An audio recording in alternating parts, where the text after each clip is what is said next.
आनंद online classes में करुणेश कुमार आपका welcome करता है। आज हम लोग जो बैठे हैं वो देखने बैठे हैं तुगलक वंश के बारे में। क्योंकि जैसा आप लोगों को पीछे वीडियो आप लोग देखे होंगे मेरा, तो हम आपको गुलाम वंश से शुरू किए हैं। पहले गुलाम वंश के पूरे शासकों का मतलब बताए, उसके बाद आपको हम बात किए हैं खिलजी वंश का। गुलाम वंश का जो कार्यकाल था वो 1206 से 1290 ईस्वी तक था, और उसके बाद 1290 से 1320 ईस्वी तक आपका खिलजी वंश का शासन हुआ, और 1320 ईस्वी से लेकर के मतलब 1398 ईस्वी तक आपका तुगलक वंश का शासन था।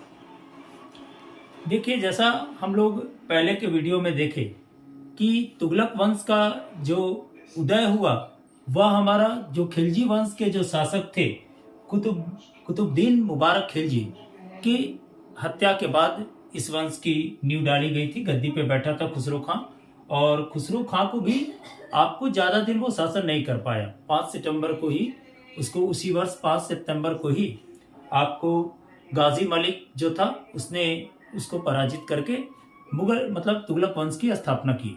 ठीक है, तो यहाँ पे जो एक्चुअल बात करने बैठे हैं वो तुगलक वंश की स्थापना कैसे हुई, ये तो पता चला। पहले के वीडियो में भी मैं बता चुका हूँ कि भाई आपका जो खिलजी वंश का शासक था थोड़ा सा अयास किस्म का हो गया था, जिसके कारण धीरे धीरे जो हमारा खिलजी वंश है वो भी अंत होता गया। और आप गौर करके देखे होंगे कि दिल्ली सल्तनत का जितना भी, चाहे वो आपका गुलाम वंश हो चाहे खिलजी वंश हो, थोड़ी अयोग्य शासक के कारण ही और खराब नीति, जो हमारे साम्राज्य के राजा महाराजाओं की जो नीति थी वो खराब रहने के कारण ही इसका खास करके ज्यादा ये लोग लास्टिंग नहीं कर पाए। जैसा कि आपका मौर्य साम्राज्य किया था, या जैसा आपका देखिएगा मुगल वंश करेगा, उस तरह का इसमें थोड़ी सी अस्थायी नींव नहीं पड़ पाई थी ये सब साम्राज्य में। इसमें खासियत था कि ये लोग एक्चुअल में जो भी थे, लगभग जितना भी वंश हुआ मध्यकालीन भारत के समय में, और खास करके दिल्ली सल्तनत के जितने भी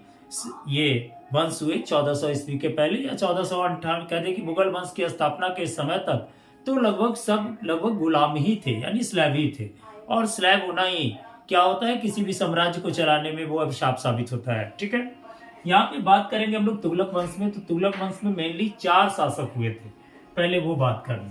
तुगलक वंश का जो शासक थे वो कौन कौन थे, तो तुगलक वंश में मेनली 4 शासक हुए। सबसे ज्यादा रहने वाला जो था वो था आपका तुगलक वंश का जो 4 शासक थे, सबसे कम समय तक इसके संस्थापक रहे थे, यानी गयासुद्दीन तुगलक। ठीक है, गयासुद्दीन तुगलक। पहले इसकी थोड़ा सा इंट्रोडक्शन दे दे रहा हूँ क्योंकि आपको बाद में समझ में क्लियर है। गयासुद्दीन तुगलक था, ठीक है, ये गद्दी पे बैठा कब, तो ये इसने तुगलक वंश की स्थापना क्या किया, मुबारक खां जो खिलजी वंश का शासक था उसका अंत करके गद्दी पे बैठा था 1320 ईस्वी में। और 1320 से ज्यादा नहीं, ये साम्राज्य जो किया था वो बस 5 वर्ष 1325 ईस्वी तक इसकी साम्राज्य रही थी। इसके बाद जो बैठा गद्दी पे वो था आपका मोहम्मद बिन तुगलक, थोड़ा सा पगला शासक, लेकिन कह दें कि पढ़ा लिखा भी बहुत ज्यादा। मोहम्मद बिन तुगलक, या जरूर थोड़ा सा इसकी नीति खराब रहती थी। समझ में आ रहा है बात, मोहम्मद बिन तुगलक, इसके बारे में भी थोड़ा बात करेंगे। ये 1325 से 1351 ईस्वी तक रहा था, थोड़ा ज्यादा टाइम रहा। उस समय डेवलपमेंट भी ज्यादा हुई, और कह सकते हैं कि डेवलपमेंट हुआ तो उसी समय बीच भी आपको तुगलक वंश को खत्म होने का या स्वतंत्र राज्यों की स्थापना होने का बीज भी इसी के शासनकाल में डाला गया था। आप देखिएगा आगे कि जो हरियर और बुक्का थे विजयनगर को बना, और एक और मुस्लिम राष्ट्र का भी उस समय स्वतंत्र राज्य का उदय हुआ था मोहम्मद बिन तुगलक के काल में ही। ठीक है, 1336 या 37 के में बात करेंगे उसका हम लोग ईस्वी में। ठीक है, तीसरा शासक जो था वो फिरोज तुगलक था। लगभग इस समय तक आपका तुगलक वंश ठीक तरह से चल रहा था। उसके बाद बिल्कुल अयोग्य शासक हुए और तुगलक वंश का नाश हो गया। फिरोज तुगलक, ठीक है, ये शासन किए 1351 से 1388 ईस्वी तक, 1388 तक। और आपका जो अंतिम शासक था चौथा, ये ज्यादा दिन नहीं, मिला जुला करके छोटा मोटा और शासक बीच में हुए थे जिनका इतिहास में ज्यादा व्याख्या नहीं मिलता है, और आप लोग को बीएसएससी या बीपीएससी के पीटी तक देने में इसकी जरूरत नहीं पड़ेगी। आगे बढ़ेंगे तो इसके बारे में फिर से हम वीडियो अपलोड करेंगे इस वंश के बारे में, लेकिन अभी जो आपको इतना बता दे रहे हैं कि इससे आपका लगभग एबव ऑल जितनी भी कमीशन के एग्जामिनेशन है वो उसमें आपका बहुत ज्यादा अच्छा काम करेगा। ठीक है, ये चूंकि मैं जो तैयार किया हूँ पीछे के क्वेश्चंस को भी ध्यान में रख करके ये वीडियो आपको अपलोड कर रहा हूँ। ठीक है, तो फिरोज तुगलक हुए, उसके बाद नसीरुद्दीन मोहम्मद तुगलक बैठा था। लगभग नसीरुद्दीन मोहम्मद तुगलक, ये 4 शासक हुए थे। नसीरुद्दीन मोहम्मद तुगलक, बारी बारी से इन लोगों के बारे में पढ़ेंगे। मोहम्मद तुगलक लगभग कह सकते हैं कि 1388 से, यही मान लीजिए इसके बीच में 1-2 और हुए थे। ठीक है, 1-2 शासक और हुए थे जिनका कि ज्यादा समय का कार्यकाल नहीं रहा था। ठीक है, तो यही हमारे तुगलक वंश के शासक थे। सबसे ज्यादा समय रहने वाला कह दें तो मोहम्मद बिन तुगलक था, और रहने वाला ज्यादा था, और साथ में इसके काल में डेवलपमेंट भी तुगलक वंश की बहुत ज्यादा हुई थी। ठीक है, चलिए शुरुआत करेंगे हम लोग गयासुद्दीन तुगलक से। 1320 से 1325 ईस्वी तक, यानी इसका जो तुगलक वंश का शासन काल था वो 1320 ईस्वी से 1398 ईस्वी तक का था। ज्यादा बड़ा शासन काल नहीं। स्लैब थे ये लोग, थोड़ा सा स्लैब की प्रॉपर्टीज वाले ही थे सब लोग, जिसके कारण इन लोगों से साम्राज्य ठीक से नहीं चल पाया। या कहते हैं कि लास्ट अंतिम दौर में जो भी 2-3 शासक के बाद जो भी शासक आए वो थोड़ा अयोग्य हो गए। ठीक है, तो यानी ये तो पता चल गया कि इसने कब से गद्दी पे बैठा। तो आपको जैसा आप बता चुके हैं, यदि आप हमारा वीडियो खिलजी वंश देखे होंगे तो उसमें देखे होंगे कि ये जो मुबारक खां को उसका जो वजीर था खुसरो खां ने हत्या कर दिया था और गद्दी पर बैठ गया था। ठीक है, उसके बाद आपको खुसरो खां को भी किसने किया, तो गाजी मलिक इसका नाम था। गाजी मलिक ने क्या किया, उसको भी हत्या कर दिया और आपको गद्दी पे बैठ गया। 5 सितंबर 1320 ईस्वी को खुसरो खां की भी पराजित करके वो गद्दी पे बैठा था गाजी मलिक। ठीक है, यानी गाजी मलिक अपने आप को किस नाम से गद्दी पे बैठा, तो गयासुद्दीन तुगलक के नाम से बैठा। ठीक है, तुगलक गाजी गयासुद्दीन। ठीक है, तुगलक, समझ में आ रही है बात। और ये नाम से कब बैठा, तो 8 सितंबर 1320 ईस्वी को। तुगलक वंश का शासक जो गयासुद्दीन तुगलक था उसका नाम क्या था, इसका स्क्रीनशॉट ले लीजिएगा यदि जरूरत होगा तो।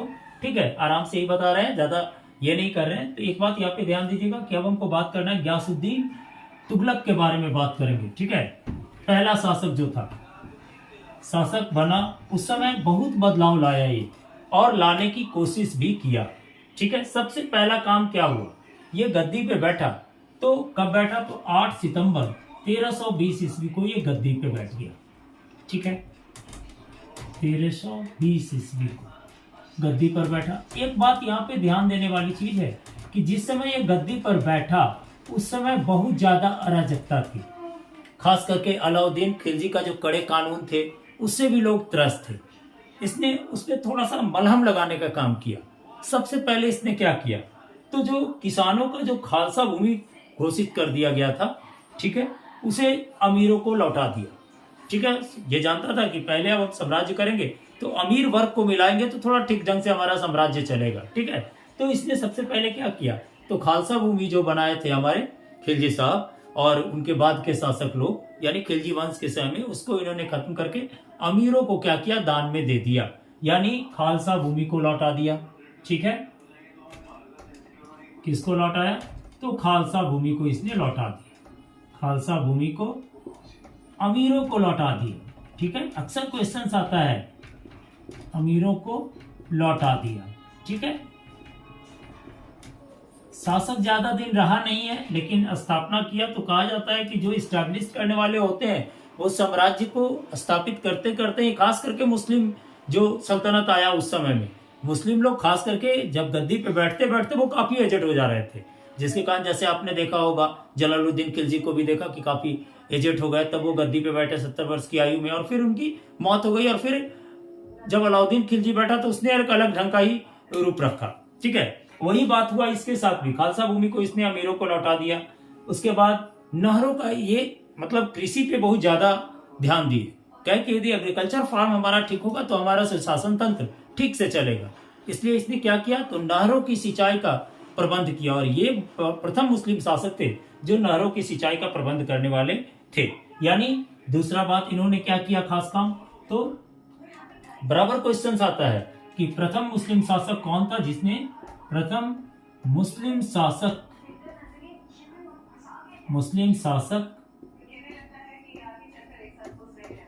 कौन थे जिन्होंने, ये स्पष्ट एकदम लिखिएगा, इंपॉर्टेंट क्वेश्चन है, जिन्होंने क्या किया, तो नहरों का निर्माण कराया, नहरों का निर्माण कराया, यानी ये नहरों का निर्माण कराने वाले पहले शासक थे। निर्माण कराया कौन थे, तो गयासुद्दीन तुगलक। ये बात याद रखिएगा, 5 नहर का ये निर्माण कराए थे, जिसकी बहुत ज़्यादा अहमियत थी उस समय, और उसके कारण वहाँ का जो खेती व्यवस्था है बहुत, यानी कृषि व्यवस्था बहुत ज़्यादा चरम सीमा पे चढ़ा था। ठीक है, इसके बाद थोड़ा चला, अब कृषि का स्थिति को थोड़ा सा इसने सुधार कर दिया। ठीक है, ये जब गद्दी पे बैठा था तो देखा था कि हम, यानी इसकी सोच भी यही थी कि हम कुछ ऐसा करेंगे जो कुछ नया हो, और नयापन में इसने क्या किया, तो सबसे पहले दिल्ली के समीप जो स्थित पहाड़ी है, यानी दिल्ली का पहाड़ी एरिया, थोड़ा दिल्ली से इनिशियल से शुरू कीजिएगा, तो वहां पर इसने क्या बसाया, तो एक शहर बसाया जिसका नाम तुगलकाबाद रखा। और ये तुगलकाबाद शहर किस शैली पे बनी हुई थी, तो रोमन शैली पे बनी हुई थी। ठीक है, तो दिल्ली में नगर निर्माण, दिल्ली के पास नगर निर्माण, कौन सा नगर भाई, तो तुगलकाबाद। ठीक है, या तुगलबाद, तुगल वंश का था इसलिए इसने तुगलकाबाद बनाया, सॉरी का छूट गया यहाँ पे, तुगलकाबाद। ठीक है, ये शहर बनाया। इसमें एक खासियत था तुगलकाबाद, इस शहर में क्या खासियत था, तो एक खासियत था कि इसी शहर में जाने के लिए सिर्फ एक ही दरवाजा था। समझ में आ रहा है, जैसे इस शहर में यदि आप इन करना चाहेंगे तो सिर्फ एक ही दरवाजा होता था, जिसका उस द्वार का नाम था क्या, तो 56 कोट। ठीक है, कभी कभी आता है तुगलकाबाद शहर का जो दरवाजा बनाया गया था उसका नाम क्या था, तो तुगलक, ये 56 कोट नाम था, जो द्वार इसमें बनी हुई थी, द्वार, इसको भी याद रखिएगा, द्वार जो बना था वो क्या था, तो 56 कोट, 56 कोट। और विशेष काम इनका नहीं, इन्होंने क्या किया, तो जब गए हुए थे कहाँ भाई, तो बंगाल के अभियान में गए हुए थे।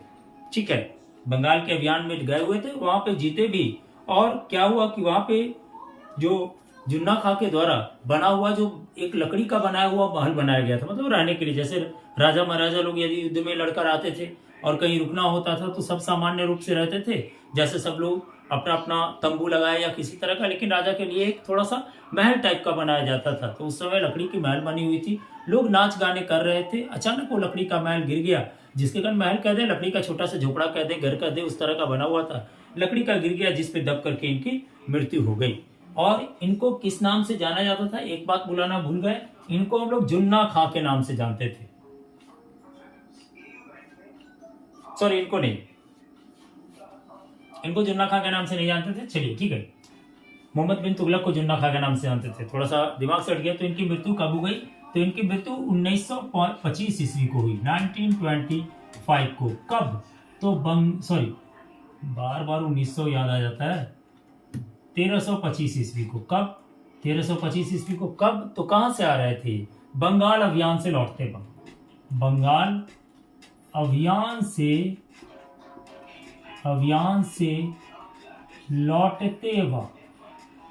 लौटते वक्त किनके द्वारा बनाया गया था ये महल, तो जुन्ना खां के द्वारा। ठीक है, लौटते वक्त जुन्ना खां के द्वारा जो लकड़ी का बना घर था, जुन्ना खां के द्वारा बने लकड़ी के घर में दबकर। ठीक है, बात समझ में आ रही है, ये दब करके इनकी मृत्यु हो गई। जब इनकी मृत्यु हो गई तो गद्दी पे कौन बैठा, तो 1325 ईस्वी को आपको गयासुद्दीन तुगलक बैठा, जिसका नाम क्या था, सॉरी गयासुद्दीन तुगलक के बाद बैठा मोहम्मद बिन तुगलक, जिसका नाम जुन्ना खां था। याद रखिएगा, मोहम्मद बिन तुगलक, जिसका नाम क्या था, जुन्ना खां था। ठीक है, इसका स्क्रीनशॉट ले लीजिए। वह बहुत ज्यादा पढ़ा लिखा और शिक्षित, यानी उस समय का सबसे ज्यादा पढ़ा हुआ जो शासक हुआ था वो आपका हुआ था मोहम्मद बिन तुगलक। थोड़ा पागल था लेकिन थोड़ा बहुत दिमाग वाला था। शासन साम्राज्य को विस्तार करने में इसने बहुत काम किया। उसके बाद इसने लगभग सभी क्षेत्रों में विकास किया, जिसके कारण इसे पागल तो कह सकते हैं कि पागलता नीति इसकी थोड़ी सी सही नहीं थी, लेकिन वो एक ऐसा शासक था जो कहने का मतलब कि जिसके समय में एक अच्छे से आपके यात्री भी आए थे और उस समय उस यात्री पे इसने बहुत भरोसा भी किया था और बहुत तरह का कार्यों को उसने उस पर भार भी सौंपा और वो अपने साम्राज्य विस्तार के लिए कई तरह के नियमों को बनाया जो कि सभी जनता के लिए वो अच्छे थे। ठीक है, इसने कभी भी हिंदू और मुस्लिम के बीच भेदभाव का भावना नहीं रखा। ठीक है, इसने कुछ कुछ करों को भी माफ किया, जो बात करेंगे अभी। ठीक है, तो यानी अब हमको बात करना है किसका, तो मोहम्मद बिन तुगलक, इसका दूसरा शासक तुगलक वंश का। बहुत अच्छा कह दें या बहुत क्रूर भी कहें तो कोई गलत नहीं, बहुत क्रूर कहते हैं तो कोई गलत नहीं। ठीक है, तो यानी कौन शासक बना आपका, गयासुद्दीन तुगलक के बाद बना मोहम्मद बिन तुगलक। ठीक है, मोहम्मद बिन तुगलक, जिसका अदर नाम जो था वो क्या था, जुन्ना खां। याद रखिएगा, यही महल बनाया था और उसी में दब करके बेचारे हमारे जो थे गयासुद्दीन तुगलक गयासुद्दीन तुगलक जी वो बन गए थे। ठीक है, मोहम्मद बिन तुगलक कब से कब तक गद्दी पे रहा, तो 1325 से 1351 ईस्वी। ये याद रखिएगा, दूसरा शासक 1351 ईस्वी, तुगलक वंश का दूसरा शासक, सबसे ज्यादा पढ़ा लिखा। ठीक है, सबसे ज्यादा सर्वाधिक पढ़ा लिखा। ठीक है, सभी सुल्तान में सर्वाधिक विद्वान, ये कह दीजिए तो बहुत अच्छा होगा, बहुत ज्यादा स्कॉलर। भले कहा जाता है कि कभी कभी बुद्धि भ्रष्ट हो जाती है, तो कह सकते हैं कि हो गया था, तो सभी सुल्तान में सर्वाधिक विद्वान था ये। ठीक है, इसको क्या कहा जाता है, तो 3 चीज का संज्ञा दिया गया था। मतलब अक्सर इतिहास में संज्ञा मिलेगा आपको स्वप्नशील, पहला जो संज्ञा मिला स्वप्नशील। अब ये स्वप्नशील क्या था, तो इसमें तुगलक जो आपका मोहम्मद बिन तुगलक था, इसमें सबसे खराबी ये थी कि वो सनक भरा योजना बनाता था, यानी जो योजना बनाया उसको पूरा करना है, और इसी सनकी भरे योजना के कारण इसको कहा जाता है स्वप्नशील। दूसरा बोला गया पागल, तो पागल इसलिए कहा गया कि इसकी बहुत क्रूर क्रियाविधि थी। क्रूर क्रियाविधि मतलब क्या, तो देखेंगे कि ये इस तरह का रूल रखता था कि यदि कोई किसी तरह का मतलब उस समय किसी तरह का कोई गलत काम करता था तो उसे बहुत कड़ा पनिशमेंट देता था, और इसके लिए मतलब कहने का मतलब हो गया कि ये विकास को ही मेन मुद्दा माना था। ठीक है, और उसके बाद रक्त पिपासु, इसी को कहा जाता है, इसी शासक को कहते हैं रक्त पिपासु, यानी रक्त को पीने वाला, युद्ध लड़ने से कभी नहीं डरता था, रक्त पिपासु, ये इसको संज्ञा दी गई थी। ठीक है, याद रखिएगा, इसको संज्ञा दिया गया। समझ में आया।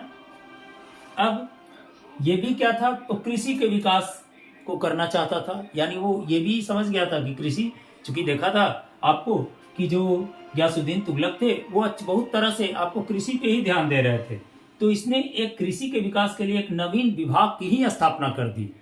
ठीक है, कृषि के विकास के लिए एक नवीन विभाग की स्थापना की, जिसको हम लोग कहते हैं अमीर कोही। आता है जनरली कि मोहम्मद बिन तुगलक ने कृषि विभाग के लिए कौन सा विभाग का स्थापना किया, तो इसने क्या किया था, तो कृषि विभाग की स्थापना की। उस कृषि विभाग का नाम क्या रखा, तो कृषि विभाग की स्थापना। थोड़ा ध्यान से इसको देखिएगा, इसने कृषि को भी उत्थान करने की बहुत कोशिश किया। कृषि विभाग की स्थापना की, कृषि विभाग की स्थापना, और कौन सा कृषि विभाग, तो अमीर ए कोही, इसका नाम दिया अमीर ए कोही। एक्चुअल में ये किसानों के लिए ही था। ठीक है, लेकिन पहले किसान कम, सामंत लोग ज्यादा होते थे। ठीक है, ये भी एक खराबी थी। इसने क्या किया, तो अपनी राजधानी दिल्ली से देवगिरी ले आया, और देवगिरी ला करके उसका नाम दौलताबाद रख दिया, और ये भी उसका एक कह दें तो गलत लिया हुआ स्टेप था। ये भी लिया जिसके कारण भी वो थोड़ा सा कमजोर पड़ा। यानी इसने क्या किया, तो राजधानी कहां से परिवर्तित किया, तो दिल्ली से देवगिरी, दिल्ली से देवगिरी, और इस देवगिरी का नाम, नया नाम क्या रखा, तो नया नाम दौलताबाद रखा। ये भी इसका एक गलत दौलताबाद रखा। समझ रहे हैं। पांचवा, इसने क्या किया, दिल्ली से राजधानी कर रहा है। अब इसको क्या कहते हैं, तो ये मुद्रा के बारे में बहुत चालाक था, हर समय मुद्रा को बदलते रहता था, इसलिए डुप्लीकेशन तो हो नहीं पाती थी इसके राज्य में, और मुद्रा तरह तरह का निकालता था, अलग अलग वैल्यू की मुद्रा निकाला। जैसे इसको मुद्रा निकालने के कारण ही एडवर्ड थॉमस ने इसे मनियर्स कहा था, प्रिंस ऑफ मनियर्स, प्रिंस ऑफ मनियर्स कहा। अब इन्होंने क्या किया, प्रिंस ऑफ मनियर्स। किसने कहा, प्रिंस ऑफ मनियर्स कहा, अक्सर आता है, किसने कहा, तो थॉमस, एडवर्ड थॉमस ने, एडवर्ड थॉमस। समझ रहे हैं, एडवर्ड थॉमस ने इनको क्या कहा था, तो प्रिंस ऑफ मनियर्स कहा था। आखिर क्यों कहा था, तो इसने सांकेतिक मुद्रा के रूप में कांसा और तांबा धातु का मुद्रा चलाया था। सांकेतिक मुद्रा के रूप में सबसे पहले चलाने वाला कह सकते हैं कि ये था सांकेतिक मुद्रा। किस चीज का चलाया, तो कांसा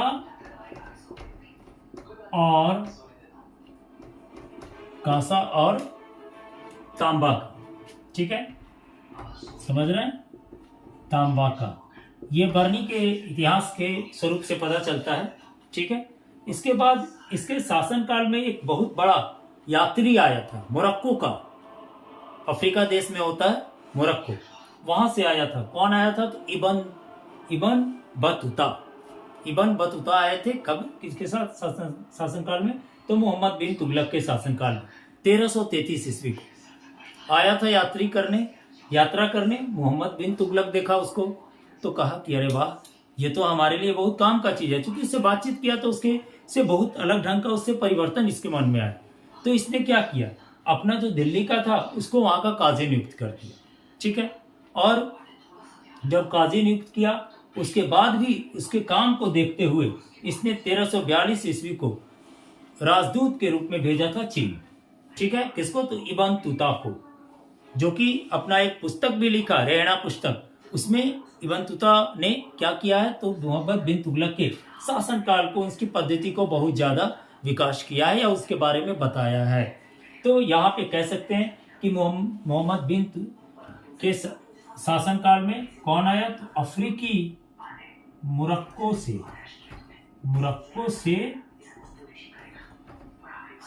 अफ्रीकी यात्री। समझ रहे हैं, ये अफ्रीकी यात्री थे। कौन, तो आपको इबन बतूता। ये क्या किया इस पर, तो बहुत ज्यादा भरोसा किया, कहा वाह, यहाँ का तो आदमी ऐसा है ही नहीं, ये इतना अच्छा था सर, इसको कि इतना अच्छा एडवाइस दिया कि इसने अपने शासनकाल में बहुत सी बदलाव लाए, जिसके कारण इसकी प्रगति बहुत ज्यादा हुआ। तो बोला अरे ये तो काफी विद्वान है, पढ़ा लिखा आदमी है, इसको क्या किया जाए, तो दिल्ली का काजी नियुक्त कर दिया जाए। तो मोहम्मद बिन तुगलक ने क्या किया, इबन बतूता को दिल्ली का शासक बना दिया, दिल्ली का काजी बना दिया। ठीक है, चलिए इसका स्क्रीनशॉट ले लीजिए।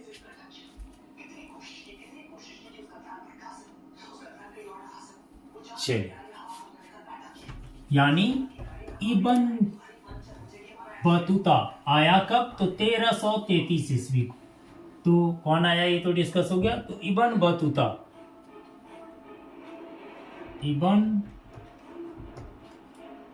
बतूता आया कब, तो 1333 ईस्वी को, 1333 ईस्वी में। ठीक है, इसके बाद इसने क्या किया,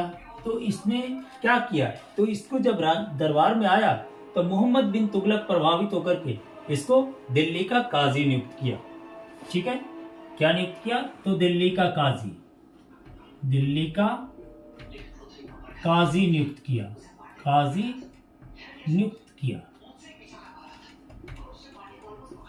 किया। जब दिल्ली का काजी हो गया तो और इस पे विश्वास जमा, और 1342 ईस्वी को इसे चीन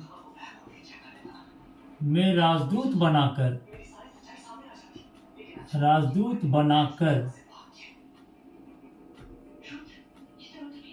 इबन तुता को चीन भेजा। कहाँ भेजा, तो चीन भेजा। ये बात को हमेशा याद रखिएगा। अब यहाँ के बाद इब्न तुता को भेजा। अब मोहम्मद बिन तुगलक के बारे में क्या बोला, तो इब्न तुता ने एक पुस्तक लिखा है। किसके बारे में, तो इब्न तुता ने क्या लिखा है, इब्न तुता ने पुस्तक लिखा। कौन सा पुस्तक, तो रेहना, समझ रहे हैं, रेहना और पुस्तक, यानी रेहना पुस्तक, नाम उसका था रेहना, और ये पुस्तक। ठीक है, बहुत इंपॉर्टेंट क्वेश्चन है, इसको याद रखिएगा। चीन भेजा, इब्न तुता ने पुस्तक लिखा, रेहना पुस्तक। इसमें किसका वर्णन है, तो आपका तुगलक का जो थे, कौन, तो मोहम्मद बिन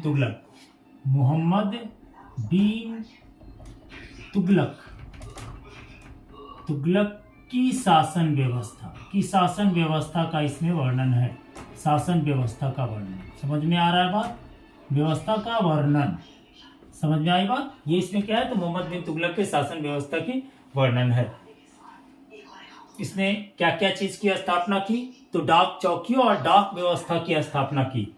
चौथा, क्या चीज का स्थापना किया, तो मोहम्मद बिन तुगलक ने डाक चौकी या कह दें एवं डाक विभाग का इसने क्या किया, तो स्थापना किया, डाक विभाग की स्थापना की अपने शासनकाल में। इसके पहले भी स्थापना होता था, लेकिन इसके शासनकाल में डाक चौकी का, डाक विभाग की स्थापना की। एक और आपको इसके जो पता चलता है कि यह जैन लोगों से भी बहुत प्रभावित था। जो आपका मोहम्मद बिन तुगलक था, वो जैन से भी, साधुओं से भी बहुत प्रभावित था, जिसके कारण ही यह क्या किया था, तो एक जैन साधु को अपने राज्य में विचार विमर्श के लिए रखा था। उसका नाम था जिन प्रभासुर। ठीक है, तो पांचवा, जैन साधु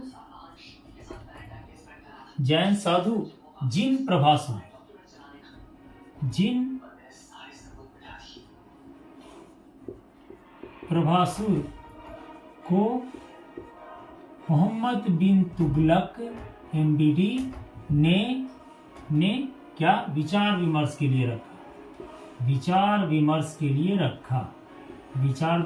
लिए रखा। ये बहुत इंपॉर्टेंट क्वेश्चन है। किसे रखा था, तो जीन प्रभासुर को। ठीक है, इसके बाद क्या हुआ, ये तो गया गुजरात में युद्ध लड़ने गया। तो वहां से जब युद्ध लड़कर लौट रहा था, यानी गुजरात से विजय प्राप्त करके, लगभग वही ईस्वी होगा, लगभग कह सकते हैं, तो उस समय लगभग वही 1351 ईस्वी का डेट था। ठीक है, 1351 के लमसम। यहाँ से वो 1350 के अंत में निकला था, 1350 की या 1351 के आरंभ में युद्ध लड़ने गुजरात। वहां से युद्ध लड़के वो चला आ रहा था, अचानक इसकी तबीयत खराब हो गई, जिसके कारण मोहम्मद बिन तुगलक की मृत्यु 20 मार्च 1351 ईस्वी को हो गया। समझ रहे हैं, यानी मोहम्मद बिन तुगलक की मृत्यु कैसे हुई, तो आपको गंभीर बीमारी के कारण। कहां से आ रहा था, तो गुजरात युद्ध से आ रहा था, गुजरात के विद्रोह को कुचल करके। ठीक है, तो गुजरात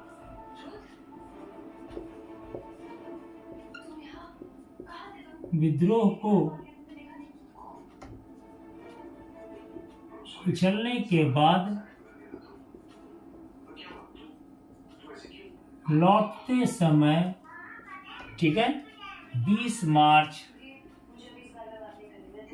1351 ईस्वी को बीमार पड़ने के कारण मृत्यु हो गई। ये बहुत जरूरी चीज है, इसलिए इसको लिख दिए, पढ़ने के कारण मृत्यु हो गई। इस बात को आप क्लियर सुन लीजिए, कब हुआ, तो इसको कोई मारा नहीं, इसका मृत्यु हो गया अचानक 20 मार्च 1351 ईस्वी को। कहाँ हुआ था, तो गुजरात के पास ही ठट्टा गोडाल में। ठीक है, ठट्टा यहाँ लिख दे रहे हैं, ठट्टा गुजरात के पास ही है, गोडाल में ठट्टा गोडाल में इसकी मृत्यु हो गई। ठट्टा गोडाल में मृत्यु हुआ, जो गुजरात के पास ही है। इसके बाद आपका कौन बैठा, तो फिरोज तुगलक बैठा गद्दी पे। अब मोहम्मद बिन तुगलक का कुछ काम भी किया हुआ था, थोड़ा सा इसका स्क्रीनशॉट लीजिए।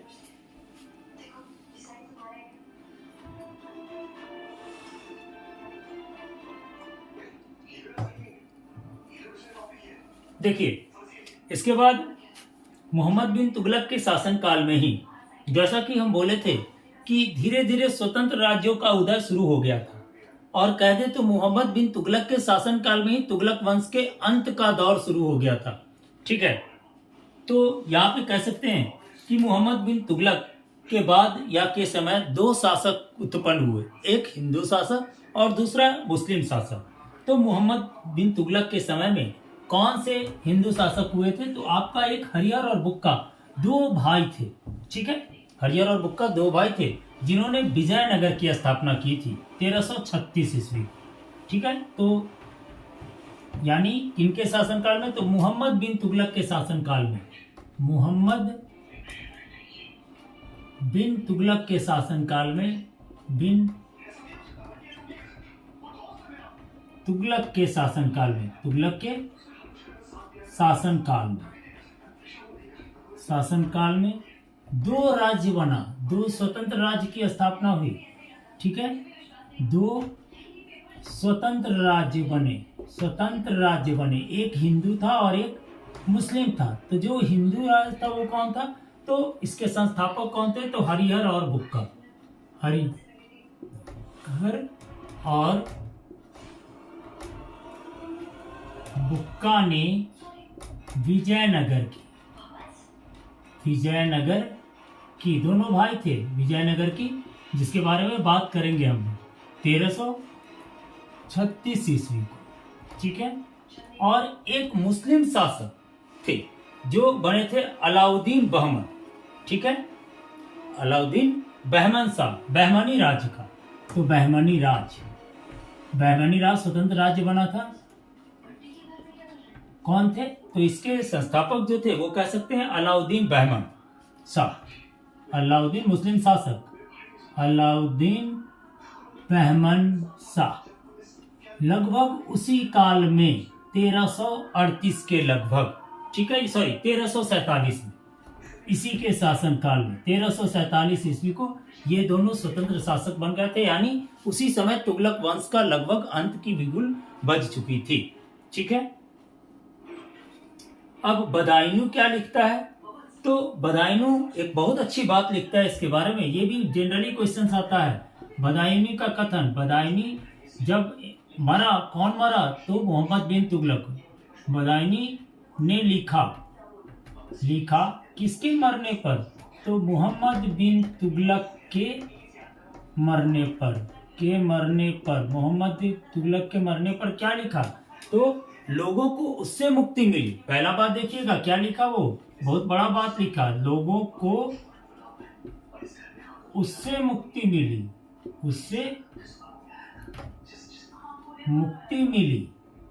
ठीक है, लोगों को उससे मुक्ति मिली और लोगों को उससे मुक्ति मिली, सॉरी थोड़ी मुक्ति गलत लिखा गया है। ठीक है, लोगों को उससे मुक्ति मिली और उसे लोगों से समझ में आया, यानी लोग भी उससे परेशान थे और वो भी लोग से परेशान था इनके कथन के अनुसार। ठीक है, मोहम्मद बिन तुगलक किसका शिष्य था? तो मोहम्मद बिन तुगलक का गुरु का नाम था मोहम्मद बिन तुगलक का गुरु। जनरली आता है कभी कभी तुगलक के गुरु कौन थे? तो मोहम्मद बिन तुगलक के गुरु कह सकते हैं कि शेख अलाउद्दीन थे। ठीक है, शेख अलाउद्दीन, समझ में आ रही है बात? शेख अलाउद्दीन थे मोहम्मद बिन तुगलक, इसकी मृत्यु हुई थी। तो अब देखिए, ये तो उनके बारे में फैक्ट हो गया। गद्दी पे कौन बैठा? तो बैठा आपका उसी दिन, इनकी जिस दिन मृत्यु हुई उसी दिन आपको गद्दी पे हमारे बैठ गए कौन? तो फिरोज शाह तुगलक। ठीक है, मोहम्मद बिन तुगलक के बाद गद्दी पे बैठा कौन? फिरोज शाह तुगलक। उसी दिन, जिस दिन मरे उसी दिन कौन बैठ गए? तो तीसरा शासक फिरोज शाह तुगलक, फिरोज शाह तुगलक गद्दी पे बैठा था। तो 20 मार्च 1351 ईस्वी को। ठीक है, 20 मार्च 1351 ईस्वी को गद्दी पे बैठा। ये रहेगा कब से? तो 1351 से 1388 तक। ये बैठना नहीं चाह रहा था गद्दी पे, पहली बात सुन लीजिए, वो बैठना नहीं चाह रहा था, लेकिन चूंकि उस समय में क्या थे, लोगों के बीच इतनी मतलब असंतोष व्यक्त हो गई थी और अराजकता फैली हुई थी कि वहां के जो विश्वासी जो पात्र थे, जो शासन तंत्र में थे, उन्होंने कहा कि नहीं, तुम बैठ जाओ गद्दी पे, नहीं तो हो सकता है कि अभी तुगलक वंश का नाश हो जाएगा। तो वो गद्दी पे बैठा। उस समय इसका राज्याभिषेक कराया गया वहां पे, और फिर इसको दिल्ली लाने के बाद भी फिर पुनः अगस्त में उसको दिल्ली लाने पर उसका ये किया गया। बस समझ रहे हैं?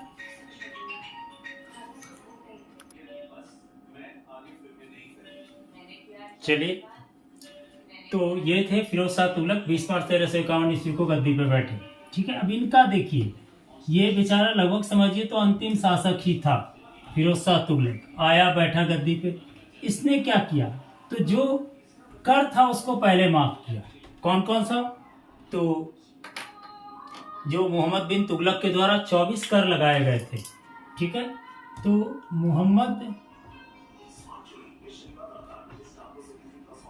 बिन तुगलक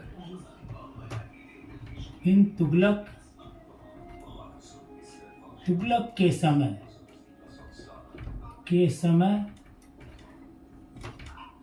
24 कर थे। ठीक है, इसने आया और 24 कर में से 24 कर थे, उन्हें समाप्त कर क्या किया, इसने समाप्त कर दिया उसे, और समाप्त करके क्या बना दिया, तो उन्हें समाप्त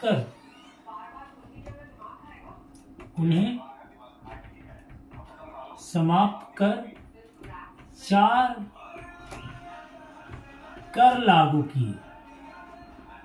ठीक है, कौन कौन सा कर लागू किया? फिरोज शाह तुगलक या फिरोज तुगलक ने। तो पहला किया खराज क्या था, तो लगान। ठीक है, तो 4 लागू किया। पहला कौन सा, तो खराज यानी क्या था ये, तो लगान, जो लगान लगती थी इसको इसने लागू रखा। ठीक है, खुम्स,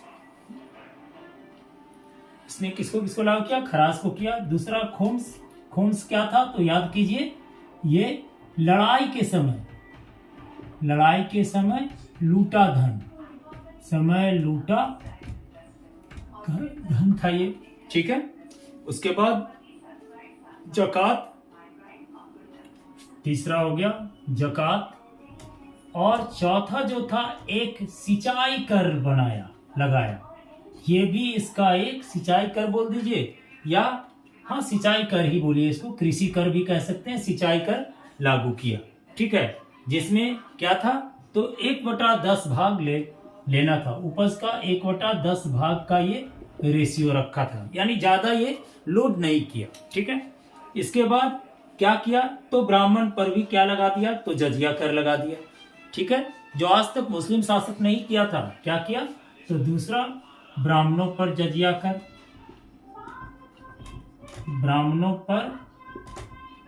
जजिया कर लागू किया। फिरोज शाह तुगलक जजिया कर लागू, ये पहला शासक ये लागू करने वाला जो था, ये पहला शासक था। ठीक है, उसके बाद क्या किया, तो 5 नए नहर का, जैसे जो आपका मोहम्मद बिन तुगलक ने नहरों का विकास किया था, इसने भी क्या किया, तो 5 नहरों का विकास किया। ठीक है, 5 नहरों का, किसके लिए, तो सिंचाई के लिए 5 नहरों का विकास किया। अभी इसका नाम जानना जरूरी नहीं, इसलिए नहीं बता रहे हैं, समझ रहे हैं कि नहीं, ये नाम जानना जरूरी नहीं है। हाँ, मेन सेंस में यूपीएससी का ये सब में आपको थोड़ा डिस्क्रिप्टिव ज्यादा आता है। ठीक है, 300 शहरों का स्थापना किया। ठीक है, ये सब इसका स्थापना था, 300 शहरों की स्थापना किया, जिसमें अभी भी शहरों की स्थापना किया। जैसे कौन कौन, तो स्थापना जैसे फिरोजाबाद देख रहे हैं, यूपी में पड़ता है, या जौनपुर, फतेहाबाद। ठीक है, सॉरी, फिरोजाबाद दिल्ली, जौनपुर, ये सब प्रमुख थे। जौनपुर, और ले लीजिए हिसार में भी पड़ता है, सो हिसार जो है थोड़ा नासिक के पास, हिसार आदि, ये सब शहर का स्थापना कौन कराए थे, तो फिरोज तुगलक ही कराया था। सुल्तान फिरोज तुगलक क्या था, ठीक है, इसने क्या किया, तो मुस्लिम लड़कियों, महिलाओं, विधवाओं एवं लड़कियों की सहायता के लिए एक विभाग बनाया जिसे दीवाने खैरात कहते हैं। ठीक है, तो पांचवा, मुस्लिम विधवाओं, बुजुर्गों और महिलाओं के लिए। ठीक है, महिलाओं के लिए क्या बनाया, तो के लिए विभाग बनाया। उस विभाग का क्या नाम रखा, तो उस विभाग का नाम था क्या, तो दीवाने खैरात। ठीक है,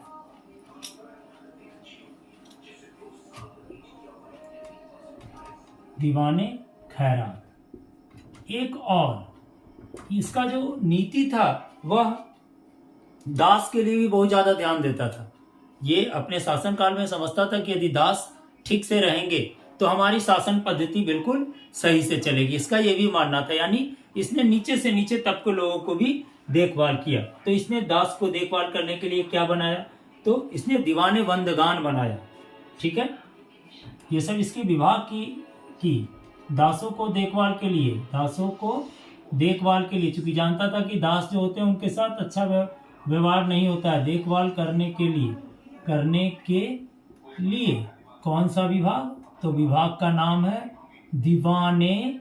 ठीक है, विभाग जो बनाया वो दीवाने बंदगान, दीवाने ए बंदगान, दीवाने ए बंदगान। समझ रहे हैं इसको? इनका काम लगभग बहुत किया गया लेकिन बेचारा चला नहीं। ठीक है, इसने अपने शासनकाल में ही क्या किया था, तो अपना आत्मकथा भी लिख दिया था। स्क्रीनशॉट लीजिए इसका। चलिए,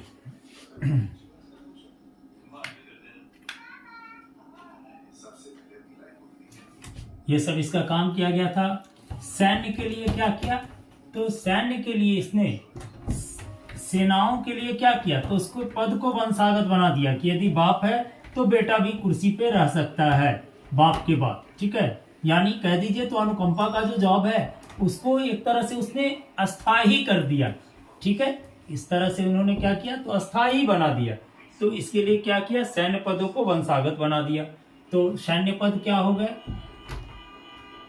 सैन्य पद तो वो हो गए आपका वंशागत, यानी सैन्य पद जो हुए वो वंशागत हो गए। ठीक है, इसने अपनी आत्मकथा लिखी है फतुहात ए फिरोज शाही, फतुहात ए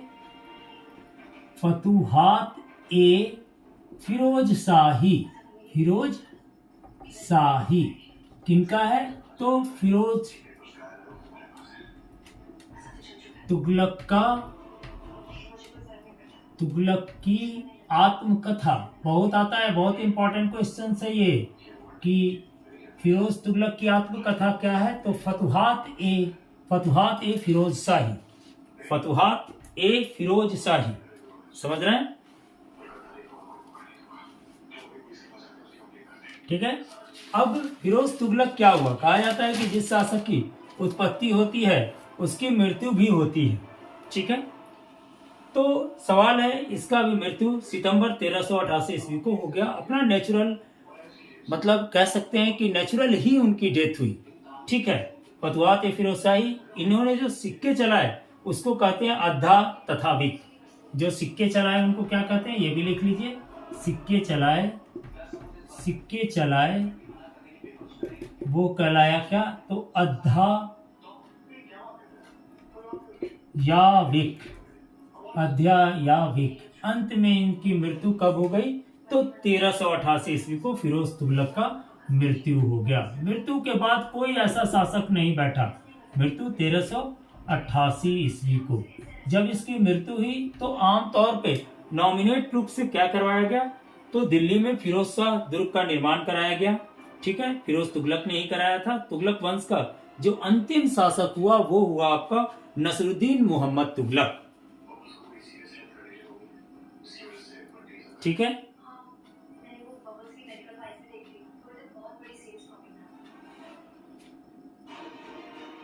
चलिए, यानी अंतिम शासक इसके बाद कौन बने, तो इसके बाद यानी अंतिम शासक अंतिम शासक जो हुए वो आपका हुए, नाम मात्र के ही थे, ये सब शासक नहीं, बस यहीं तक शासन चला। इसके बाद जो शासन तंत्र चल रहा था वो बिल्कुल इने गुने चल रहा था। और जो अंतिम शासक बने वो बने नसीरुद्दीन मोहम्मद बिन तुगलक। मोहम्मद बिन तुगलक अंतिम शासक तुगलक वंश का। इसके बाद सैयद वंश की स्थापना हो जाती है, ठीक है। और सैयद वंश भी ज्यादा दिन नहीं चलेगा, वही शासक तुगलक ये अंतिम शासक हुआ। और 1398 ईस्वी में इसके समय में ही क्या हुई, तो तुगलक वंश का अंत हो गया। एक बात आज हम लोग बात कर लिए लगभग तीनों जो थे वो स्लैब ही थे।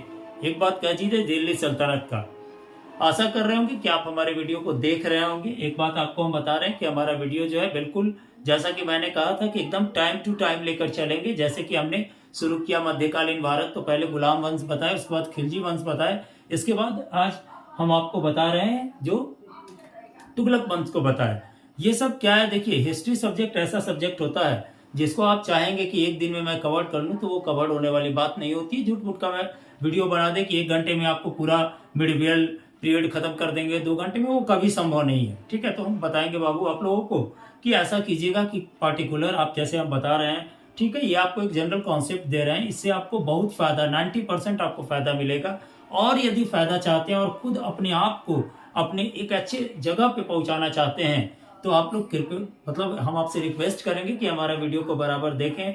वीडियो देखने के बाद आप कोई अच्छा सा टेक्स्ट बुक या कोई ऐसा जो पूरे ऑथराइजेबल हो। लोग क्या करते हैं, प्राइवेट बुक ले लिए, कोई भी लोकल बुक ले लिए, उससे जीके रट्टा मार रहे हैं। जीके रट्टा मारने की चीज नहीं है। एक डेट से सेक्वेंस इसको पढ़िए, सेक्वेंस से सेक्वेंस को मिलाते हुए देखिए आपका जो हिस्ट्री सब्जेक्ट बिल्कुल अच्छा होगा। और हमारे चैनल को सब्सक्राइब कीजिए ताकि मैं आपको बारी बारी से सभी प्राचीन एनिशिएंट हिस्ट्री देंगे, मेडिवल हिस्ट्री दे रहे हैं, उसके बाद आपको मॉडर्न हिस्ट्री का क्लासेस लेंगे। यानी कुल 45 से 50 डेज का ये हमारा 50 वीडियोस का ये क्लासेस है टोटल, जिसमें आपकी पूरी हिस्ट्री कंप्लीट हो जाएगी, ठीक है। तो आप मेरे चैनल को सब्सक्राइब जरूर करें और वीडियो को लाइक करें, जिससे थोड़ा सा हमें मोटिवेट हो। Thank you. चलिए।